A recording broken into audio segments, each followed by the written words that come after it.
Y ahora sí les decía, tengo el gusto de recibir aquí en el estudio al doctor Rodrigo Morales de la Cerda, él es cirujano plástico y nos va a hablar acerca del labio leporino y el paladar hendido. ¿Cómo estás? Hola, buenos días, muchas gracias. Muchísimas gracias a ti, Rodrigo, gracias por estar aquí. Y bueno, algo que hay personas que no estamos muy familiarizadas con este tema, pero que pasa y que ocurre, no sé qué tan frecuente o no, tú eres el experto. Es súper frecuente, el labio y paladar hendido es la malformación más frecuentemente encontrada en el ser humano. Y para que te des una idea más o menos en cuanto a números, uno de cada 700 niños en nuestro país nace con algún grado de labio y paladar hendido, ¿no? Esto es mucho más frecuente que otras alteraciones que tenemos como más frecuentemente en la mente, como el síndrome de Down, ¿no?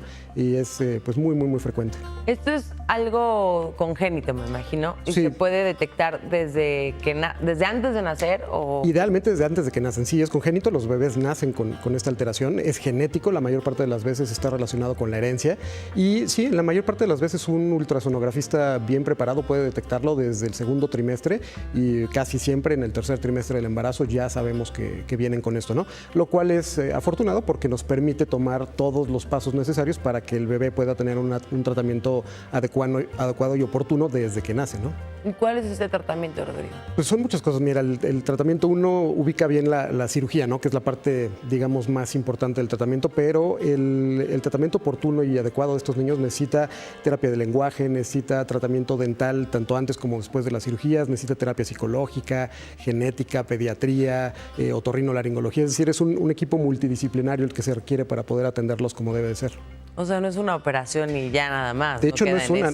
Cada niño necesita en promedio 3.5 cirugías a lo largo de su vida, unos más, otros menos, dependiendo del grado de afectación, porque hay diferentes grados, ¿no? En cuanto al labio paladar hendido, pero la mayoría necesitan alrededor de 3 cirugías para poder quedar bien durante los 18 primeros años de su vida, ¿no? Además de múltiples terapias.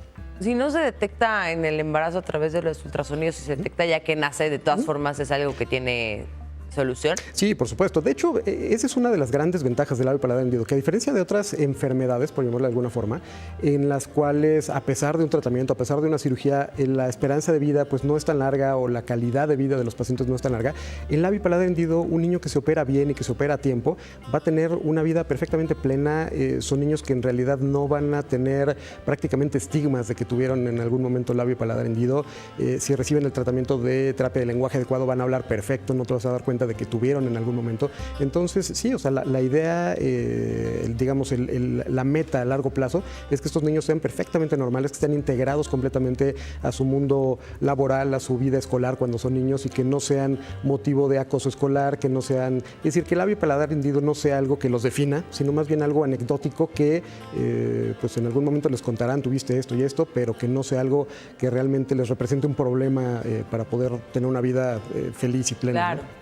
Que me imagino, tú sabes, Rodrigo, hay unos que se ven mucho más que otros, o todos los que tienen labio paladar hendido es igual a simple vista. Hay muchas formas de presentación diferentes. Hay, por ejemplo, niños que tienen solamente el labio hendido, que es puede ser una fisura incompleta, por ejemplo, que es nada más una pequeña muesca a nivel del labio.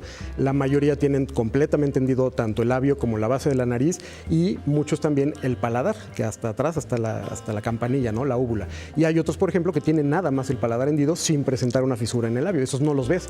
Nada más frecuentemente te das cuenta porque cuando los escuchas tienen lo que mal llaman una voz gangosa, ¿no? Es decir, una voz nasal, una voz en la cual el paladar no puede formar un sello adecuado con la garganta y el aire se fuga hacia la nariz y entonces lo que oyes es la voz saliendo más hacia la nariz que por la boca, ¿no? Era lo que justo te quería preguntar. Estos casos donde no se ven, me imagino que obviamente para unos papás es mucho más complicado. Sí. ¿En qué se tienen que fijar, ya sea la mamá o el papá, que tienen que checar de su bebé? Porque a lo mejor pues, cuando hablen, pues ya pasaron muchos años, ¿no? Idealmente es desde el principio, desde que nacen. O sea, cuando lo que normalmente detecta el ultrasonografista en el tercer trimestre es cuando traen el labio hendido. Pero muy frecuentemente no se puede ver a menos que el bebé traiga la boca perfectamente abierta y justamente lo vean, que es muy difícil. Pero bueno, el pediatra cuando nace el bebé, una de las maniobras que por rutina tienen que hacer es introducir el dedo en la boca para detectar si hay o no una fisura en el paladar, ¿no? Entonces, y eso el 100% de los pediatras tienen que detectar el paladar hendido desde el día que nace el bebé. Es algo ¿no? de rutina, vaya. Es algo de rutina. Entonces, aunque no lo vean, y sí, a veces, como te digo, hay muchas formas de presentación. Hay fisuras muy chiquitas que a lo mejor se le pasaron al pediatra porque eran nada más en la parte de hasta atrás, y de repente el papá, cuando abre la boca el niño y ve que tiene 2 úvulas y se da cuenta de que algo raro tiene, ¿no? Entonces, sí, dependiendo del grado de presentación, pueden llegar a pasar algunos meses o incluso años sin que se den cuenta, ¿no? Pero bueno, lo ideal es desde que nace. Claro, si hablamos de este tratamiento que dices tú, es un tratamiento que implica muchos doctores, aparte de la cirugía por parte del cirujano, por supuesto. Te preguntaría de los costos, porque sabemos que hay personas que pues les cuesta mucho trabajo, Claro. ¿no? Hay otras que tienen a lo mejor más recursos. ¿Qué tan caro es? ¿Qué tan caro es? Pues dependiendo del grado de afectación, volvemos a lo mismo. Una cirugía, por ejemplo, para que tú te des una idea, en un hospital privado bueno de la Ciudad de México, una cirugía de estas puede costar entre 100 y 120 mil pesos. Una sola cirugía. Se necesitan 3, más suma terapia de lenguaje, suma todo el tratamiento ortodóntico, la terapia psicológica y demás. Entonces sí son tratamientos que pueden llegar a costar más de $1 millón, ¿no? De forma privada, digamos, ¿no? Existen, desde luego, afortunadamente, la mayor parte de los pacientes en México se atienden de labio y paladar hendido en el sector salud, en los hospitales del IMSS, el ISSSTE, de Secretaría de la Defensa Nacional, etcétera, ¿no? Pero pues hay un porcentaje relativamente alto de la población que no tiene acceso a un sistema de salud organizado, y ahí es donde entran fundaciones de índole privada, sobre todo, para poder dar atención pues, de alta calidad a personas en situación de vulnerabilidad que no tienen acceso a un sistema público, ¿no? Y a través de estas fundaciones, por supuesto, pueden ayudarse todas estas mamás que presentan estos casos, ¿no? Exactamente.